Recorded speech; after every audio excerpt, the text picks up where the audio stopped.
پیاوە بەڕێزەکان، تکایە بەسە.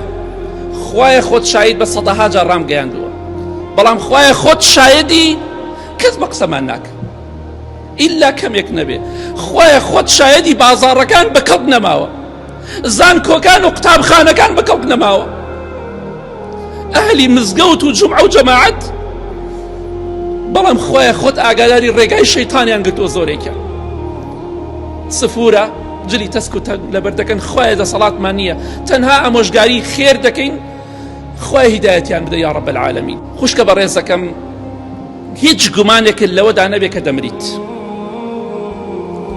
باش پرسیارێک لە تۆی سافیرێ دەکەم خوشکە بەڕێزەکەم، پرسیارێک لە تۆ دەکەم جوابم دەرەوە. ئەگەر پێت بڵێن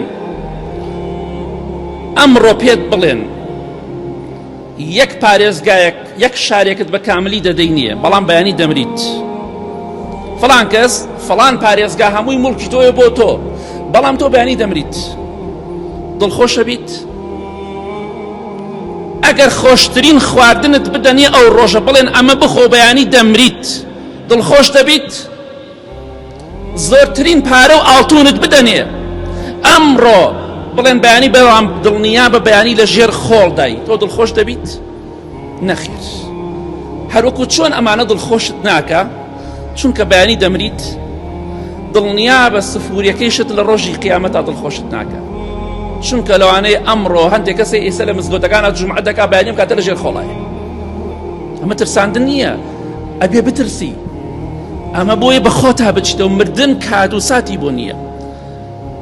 بۆ ئێمە نازانین، دیاری کراوە کات و ساتەکەی، بەڵام ئێمە نازانین چ کات و ساتێک.